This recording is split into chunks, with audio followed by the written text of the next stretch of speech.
de iniciar. El primero de ellos es COP. Este lo vimos al inicio de la clase pasada, el viernes pasado, si recuerdan. Pero vamos a traer de nuevo este término para que estemos familiarizados con él.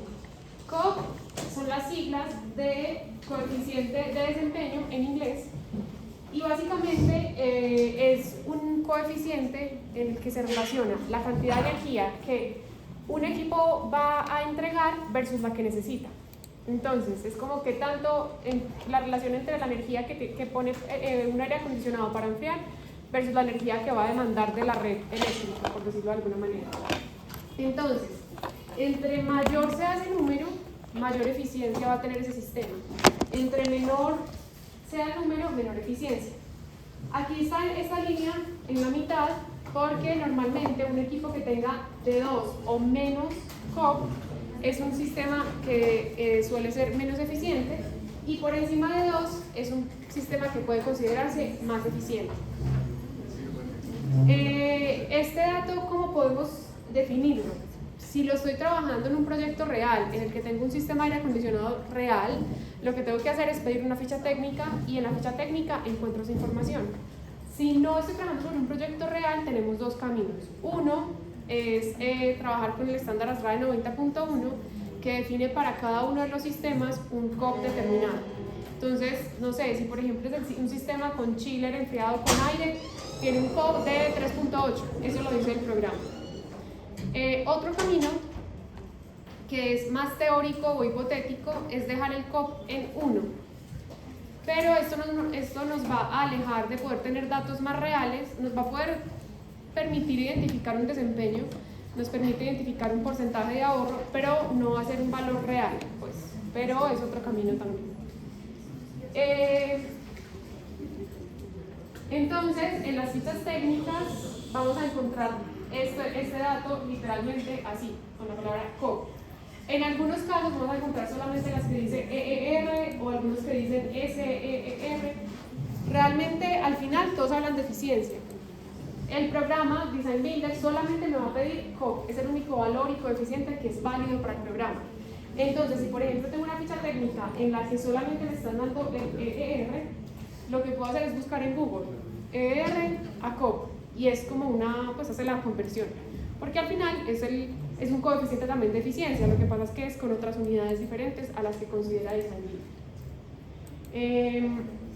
Aquí está pues como qué significa cada una de ellas, pero pues como vemos ahí todos tienen que ver con el consumo de energía.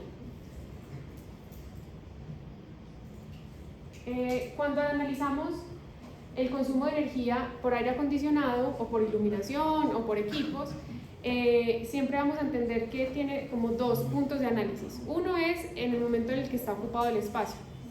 Entonces, si por ejemplo aquí tuviéramos un sistema de aire acondicionado, yo puedo evaluar ese sistema de aire acondicionado, cuánta energía me va a demandar mes a mes y cuánto voy a pagar a la cuenta de servicios públicos por esa energía que consume ese equipo. Esa es la demanda que corresponde a la etapa de ocupación y se puede valorar desde dos frentes principalmente. Se puede valorar el ahorro económico que genera, entonces qué tanto yo reduzco de ese consumo y por ende pago menos energía al mes, que puede ser muy interesante cuando yo voy a ser propietario de esa vivienda o ese edificio o ese proyecto, y pues me beneficia que la energía sea más económica. Y el otro es valorar el ahorro desde el punto de vista ambiental, es decir, qué tantas emisiones de CO2 estoy reduciendo por consumir menos energía. Esos son los dos caminos que hay para evaluar y poder demostrar, digamos que de manera objetiva ese ahorro y que pueda ser interesante dependiendo de lo que pues digamos que el cliente final requiere.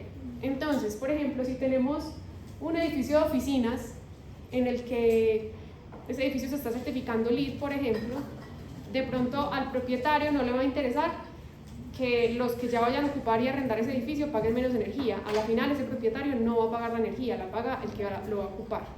Pero de pronto a ese propietario sí le va a interesar, como está certificándose en LEED, le va a interesar demostrar cuánto CO2 reduce teórico en el uso de su aire acondicionado. Entonces, por eso digo que depende como del foco y para lo que se esté requiriendo.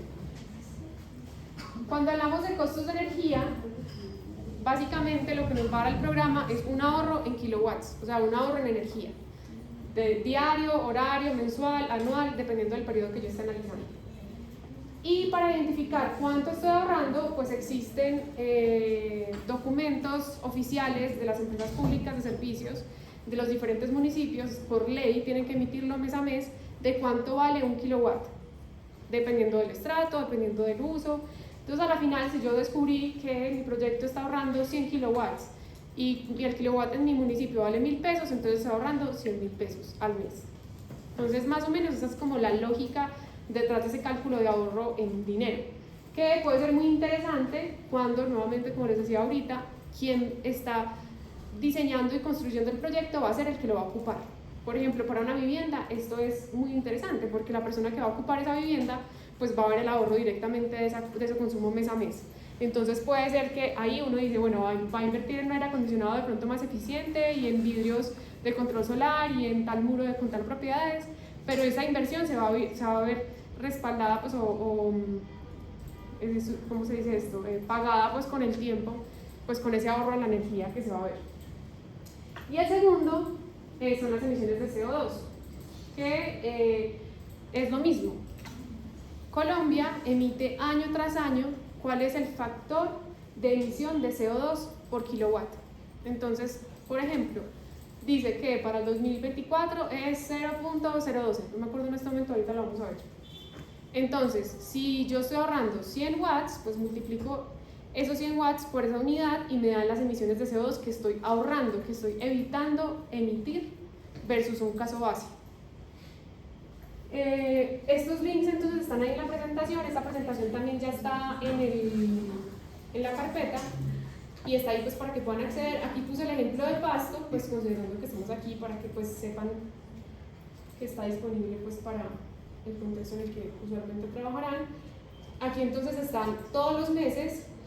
Yo le doy clic aquí en el de agosto y aquí tengo los costos de la energía. Entonces, por ejemplo, voy a acercarme. Estas son las tarifas residenciales, es decir, estos son los costos de una vivienda, ya sea estrato 1, 2, 3 y 4, cuánto paga al mes por un kilowatt hora. Entonces, pues bueno, no sé si sabían que el estrato 1, 2 y 3 es subsidiado por el estrato 4 y 5. Ah, no, perdón.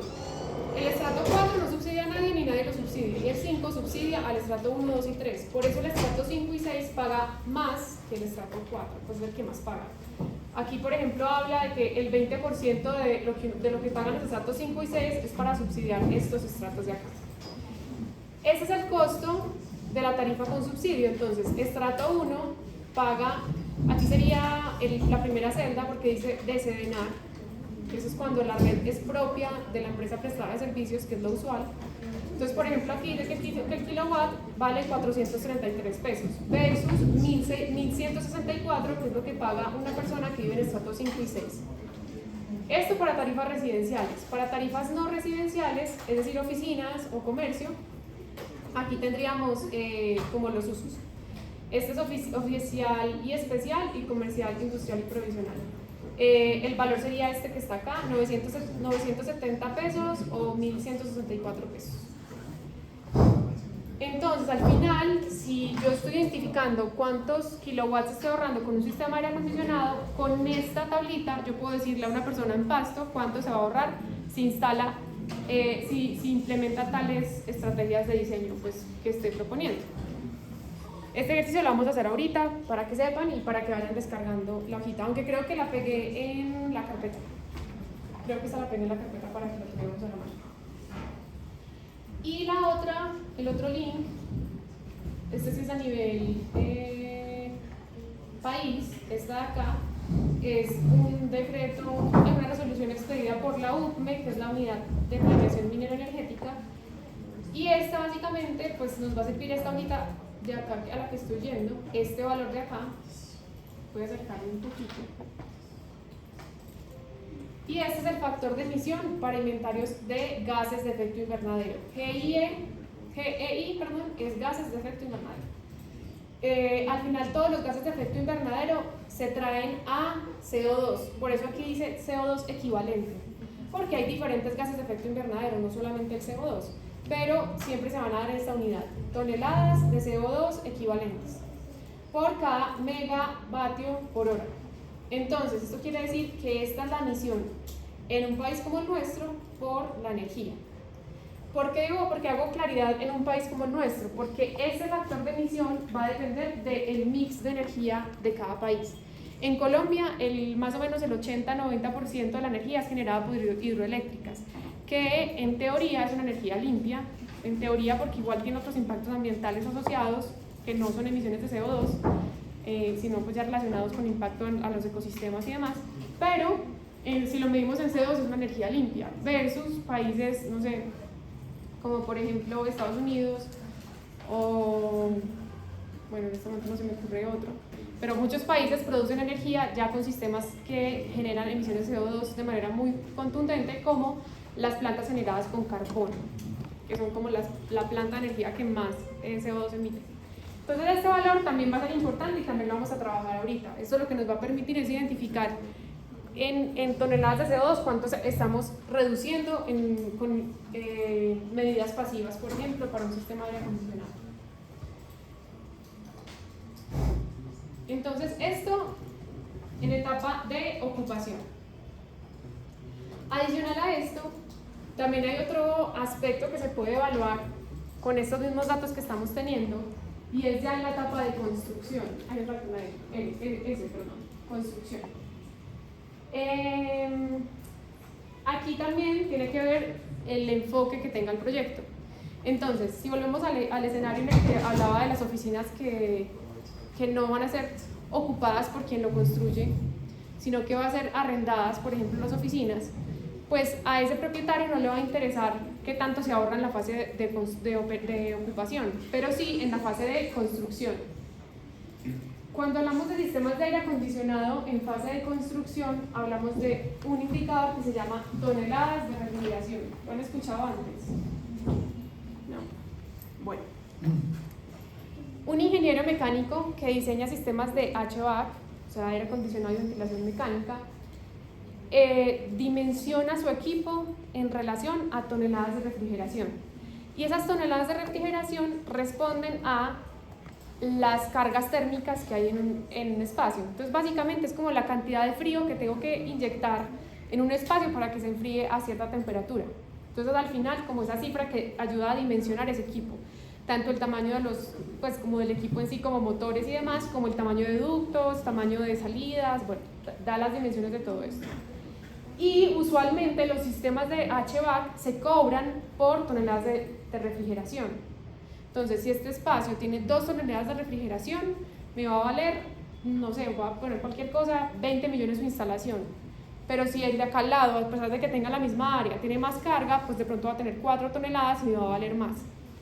Entonces, en esa medida, si yo tengo un ahorro en el consumo de aire acondicionado por la implementación de estrategias pasivas, también puedo decirle, bueno, puede ser que a usted no le interese la etapa de ocupación, pero la persona que le va a instalar su sistema de HVAC le va a cobrar menos, porque va a necesitar menos toneladas de refrigeración. Esas toneladas de refrigeración dependen de muchas cosas, dependen del tipo del equipo, depende de la empresa proveedora, depende de la ciudad incluso, entonces no hay como un valor oficial, a diferencia de los dos que vimos ahorita. Para efectos del ejercicio que vamos a hacer ahorita, vamos a considerar un valor hipotético de 1.500.000, o sea que una tonelada de refrigeración vale 1.500.000. Para poder también ver en dinero nuevamente cómo se puede mostrar ese ahorro y que pueda ser llamativo para el cliente al que estamos trabajando y para el que estamos enfocando el ejercicio. Aquí va a ser importante este factor de conversión, donde se habla que una tonelada de refrigeración equivale a 3.5 kilowatts. Entonces, nuevamente, en el ejemplo que ponía ahorita, si estamos ahorrando 100 kilowatts, entonces tengo que aplicar este factor de conversión para ver a cuántas toneladas de refrigeración equivalen. Y en esa medida, pues poder hacer también ese conteo. ¿Hasta ahí alguna duda? ¿Más o menos claro? Bueno, antes de continuar, voy a pedirles la hojita de las firmas por ahí está. Una mandas por aquí.